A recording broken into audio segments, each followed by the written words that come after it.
शासनाला जर अतिक्रमणच उठवायचं असेल तर अगोदर शासनाला माझी एवढीच विनंती आहे की अगोदर आम्हाला मरायची परमिशन द्या, आम्ही आधी मरू. तुमचं विनाकारण खर्च करण्यापेक्षा मी ह्या घरातच गॅस सोडतो, गॅस सोडून सगळेजण आम्ही मध्येच गाडी पेटवून देऊन आत्महत्या करू. या जागेवर देशात कुठंच नाही, मला देशात कुठंच जागा नाही. म्हणून तर मी शासनाची आहे, म्हणून तर इथं घर बांधतो. आणि हे जरी घर हिसकावून घेत असतील तर ह्याचे मला एकच आहे, आम्हाला आत्महत्या करण्याशिवाय दुसरं काही पर्याय नाही. आणि याचे सगळेच जबाबदार ग्रामपंचायत राहील. माझ्या जीवास जर काही झालं तर याला सर्वस्वी जबाबदार ग्रामपंचायत राहील. हे जीवन प्राधिकरण नोंद आहे तो काही पाचखेडी योजनेची.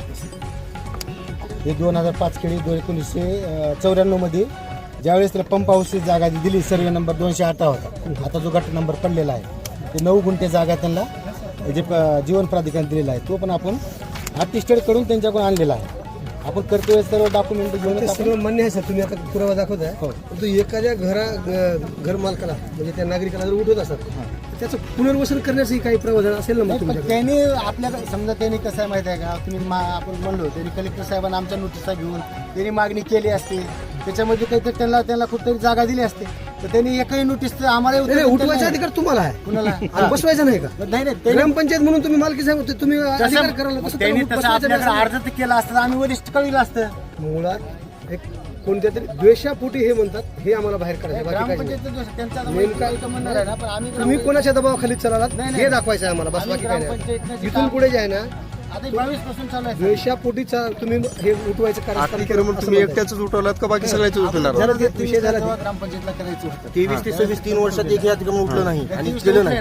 23 ते 26 23 ला उठलं, त्याच्यानंतर 26 पर्यंत तेव्हापासून एक प्रोसिजर चालू आहे 22 पासून याची.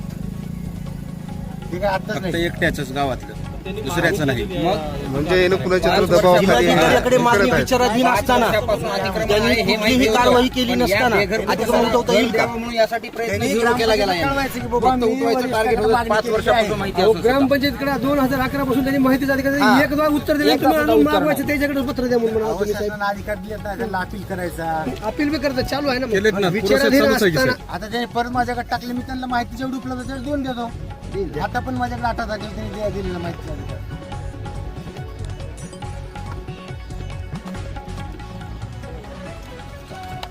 जमीन 509 हे आदला बदली करून घेतली त्यावेळेसचाही कलेक्टरचा आदेश आहे की या जागेवर कुठलेही प्रयोजन करण्याच्या अगोदर या जागेवर कलेक्टरच्या आदेशाशिवाय कुठलेही काही करता येत नाही. हे पत्र आहे साहेब, त्यांच्या सहीचं आहे कलेक्टर साहेबांच्या, हे बघा. आणि ही त्याची रजिस्ट्री आहे आदला बदलीची. त्याच्यामध्ये स्पष्ट उल्लेख केलेला आहे की 1 हेक्टर 31 आर हे जमीन बदलून त्याला ह्या मालकाने तिकडली जमीन दिली. किती दिली त्यांना? 1 हेक्टर 26 आर अदला बदली करून कलेक्टरच्या आदेशने घेतलेला आहे. ही त्याचं हे आहे. आणि त्यांना विकण्याचा सुद्धा अधिकार नाही, हे त्याच्यात स्पष्ट लिहिलेलं आहे ह्याच्यामध्ये या पत्रात. विकण्याचा अधिकार नाही म्हणजे दानपत्र दिलेलं आहे का? नाही, वर्ग 2ची असल्यामुळे आदेश त्यांचाच घ्यावा लागेल कलेक्टर साहेबांचा. त्यावर नवीन काही जरी प्रोसेस करायची असेल तर परवानगी जिल्हाधिकाऱ्यांचीच पाहिजे. हे सगळे डॉक्युमेंट आहेत माझ्याकडे. हे बघा, अटी सदर जमीन 509 1 ते 31 यापुढे वाटणीने, कराराने किंवा अन्य प्रकारे हस्तांतरण जिल्हाधिकारी लातूर यांचे परवानगीशिवाय करता येणार नाही. सदर जमिनीची शेती प्रयोजनाशिवाय कोणत्याही आकृतिक प्रयोजनासाठी जिल्हाधिकारी यांची परवानगीशिवाय वापर करता येणार नाही. याचा अर्थ जर म्हणत आहेत की इथं नवीन भविष्यात आम्हाला प्लॅन टाकायचा आहे आणि त्यासाठी जागा खुली करतो आहोत, तर याच्या अगोदर सन्मान्य ग्रामसेवकांकडं आणि सरपंचांकडं या जागेवर जो काही प्लॅन टाकणार त्याची ब्ल्यूप्रिंट पाहिजे, त्याचा पूर्ण स्केच पाहिजे, त्याचं बजेट पाहिजे. आणि त्या ठिकाणी जागा जर जिल्हाधिकाऱ्यांना निवेदन दिलं तर ते सन्मान्य साहेब उठू शकतात.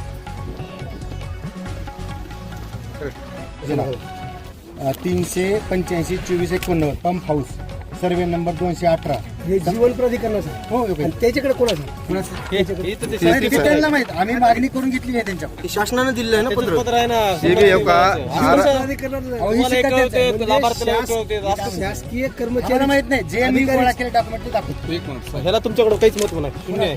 मी ते म्हणणार आहो, मी कोण ठरविणार? त्यांनी दिलेलं त्यांना दिले असते, पण आम्हाला जे दिलेलं आहे ना ते तुम्हाला दाखवतो. तुम्हाला कधी दिलेला आहे ती कोणतं?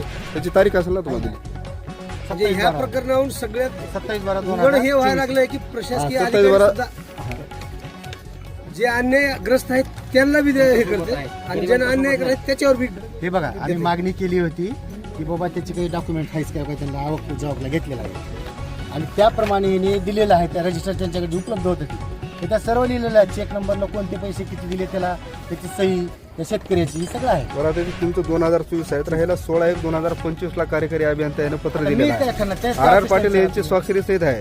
अहो, ते त्यांना विचारायचं, मला काय विचारून फायदा? मला जेवढं जिकडे त्या दाखवत ज्या तुमच्याकडच्या पत्राला महत्व आहे तसं तेवढं याला त्यांना महत्व नाही मग त्यांनी सिद्ध करायचं नाही बाबा हे तुमच्याकडे नाही. त्यांनी वरिष्ठाला आम्हाला कळलं करण्यासाठी पाहिजे. वेळच लागेल ना. आम्ही नोटीस दिली त्यांनी एकही उत्तर दिलं झालं विचार. शेतं म्हणजे वेळ द्यावा लागला नाही हा? वेळ द्यावा लागला नाही. 2022 पासून आहे. ह्याने एकत्रित नोटीस उत्तर दिले का विचारा ग्रामपंचायत. ग्रामसेवक साहेब आज तुम्हाला जे हे कारवाई करताना की नाही आलेलं हे अपयश आणि हे कोणाच्या तरी सांगण्यावरून कोणाच्या तरी दबावाखाली तुम्ही काम करताय हे स्पष्ट होते. सर, आम्ही 2022 पासून ग्रामपंचायत काम करू. मी आज आलं म्हणून असं नाही.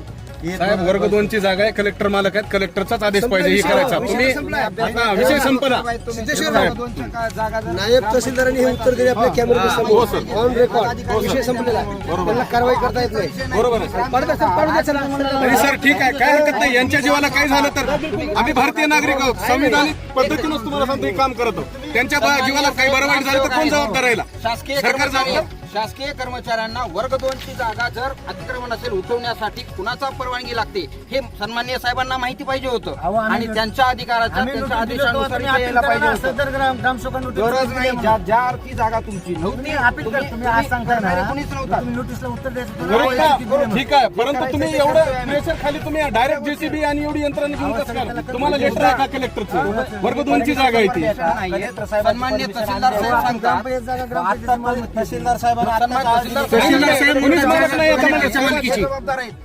फक्त ग्रामसेवक साहेब आणि ग्रामपंचायतचे विद्यमान सरपंच यांच्या केवळ आणि व्यक्तीच्या द्वेषापोटी ही कारवाई चालू आहे. तहसीलदार साहेबांची स्टेटमेंट आता तुम्ही ऐकलं का? साहेबांनी पत्रकार साहेबांनी ऐकलं का? आज या स्पॉटला आता सद्यस्थितीला या ठिकाणी आमची ग्रामपंचायतची मालमत्ता हस्तांतरित केलेली आहे. आमच्याकडे नमुना नंबर 8 तयार आहे. आम्ही भूमी अभिलेख कार्यालयाचे आमच्याकडं हे मोजमापाचा नकाशा आहे. आम्ही जीवन प्राधिकरणातून माहिती घेतलेली आहे. जागा आपली खात्री केली आहे. त्यानुसार आम्ही यांना वेळोवेळी ग्रामपंचायतीने 2022 पासून नोटिसा देऊन झाला वारंवार तेच विषय. तुमचा वरिष्ठ कोण?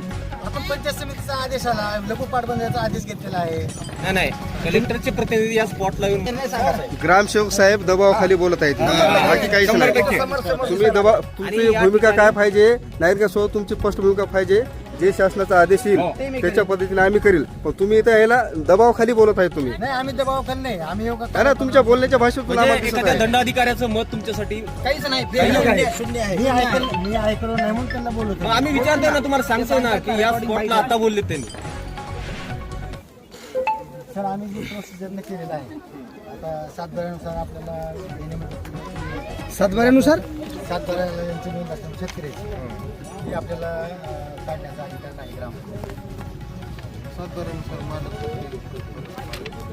परंतु आपल्याकडे जी डॉक्युमेंट्स आहेत जीवन प्राधिकार कागद सगळे ह्याच्यामध्ये आपल्याकडे 8 तयार आहे. तसेच त्यांच्याकडे पण आहेत. प्राधिकरणाचे आहेत. दस्तावेज प्राधिकरणाने कळवलं ना त्यांच्याकडे की प्राधिकरणाने आता ती जागा बूस्टर वसवण्यासाठी दिली होती. ही खरेदी खत नव्हतं किंवा दानपत्र नव्हतं. ओके, हे जे साहेब दाखवतात लाल मॅपचा व्ह्यू जे दाखवतात मान्य बूस्टर होतं, पण त्या जमीन मालकानं ती जागा ग्रामपंचायत XYZ प्रोसेसनं दिली. काहीच अधिकार नाही. अगोदर कुठला डॉक्युमेंटरी नाही. सर, म्हणजे हे जे होतं ना अगोदर सर्वे नंबर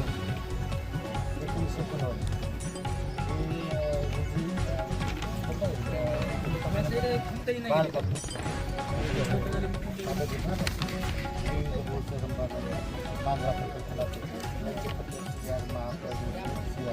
याच्याप्रमाणे ती बहाल केली जाते. फक्त आपल्या 7/12 वडलेले राहून दिले त्यांना पैसे भेटले ते सगळं आहे.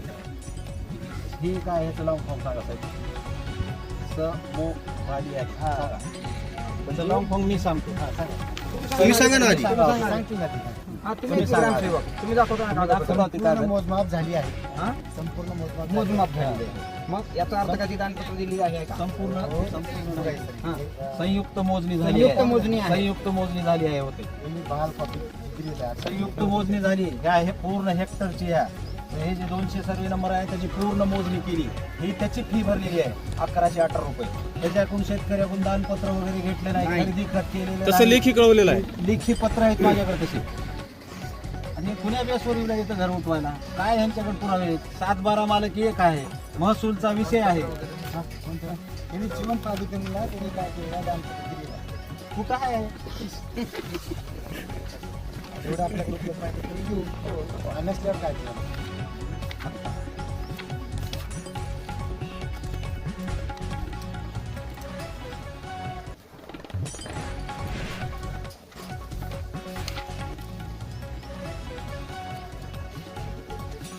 ग्रामपंचायतनं एकाच माणसाच्या विरोधात एवढी जर फाईल तयार केली आहे म्हणजे विचार करा. परंतु एकही प्रयत्न केला नाही या गरीबाचं घर बसवण्यासाठी साहेब. एकही प्रयत्न नाही, फक्त उठवण्यासाठी प्रयत्न केला. शासन शासनाच्या टार्गेटच विरोधात आहे चालले आहे. ग्रामपंचायतचं फक्त गरीबाचं घर उठवायचं. शासन शासनाच्या विरोधात आहे. एका माणसाच्या विरोधात एवढी फाईल. हा.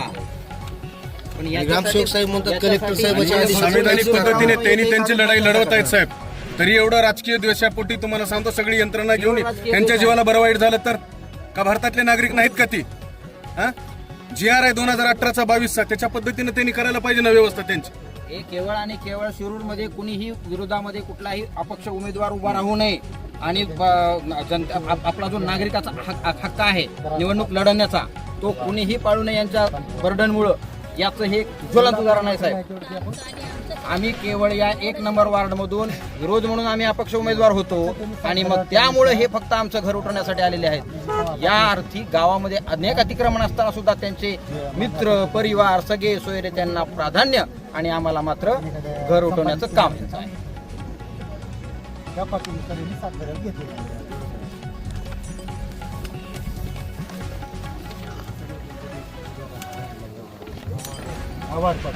अवॉर्ड कॉपीनुसार फक्त 7 घरात घेतलेली आहे. अवॉर्ड कॉपी नंबर पण सगळा आहे. अवॉर्ड कॉपी आपल्या त्यांनी काय त्याच्यापेक्षा मी बी कागद काढलो मी बी ठेवलं. शेवटी साहेब एकच शेवटचं विचारतो. सन्माननीय तहसीलदार साहेबांचे आणि सन्माननीय ग्रामसेवक साहेबांना सन्माननीय जिल्हाधिकारी साहेबांच्या आदेशाशिवाय तुम्ही हे अतिक्रमण उठवणार का थांबणार? आता आम्ही आमची प्रोसिजर केला. आता काय म्हणजे सर समजा ह्याने म्हणले वा थांबवा त्यांची परवानगी सांगा साहेब. वरिष्ठांचं ऐकावंच लागतं आपल्याला.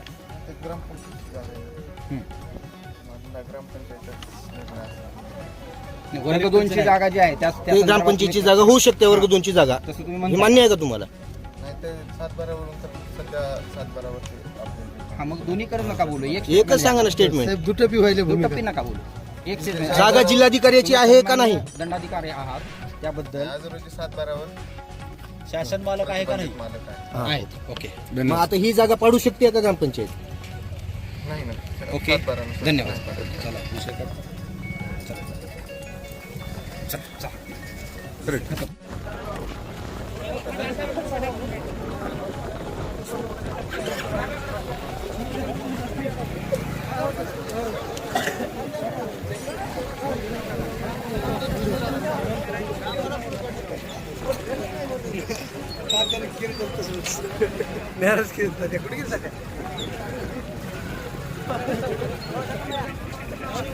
हो, जाऊ दे. कॅमेरा घेऊन जा.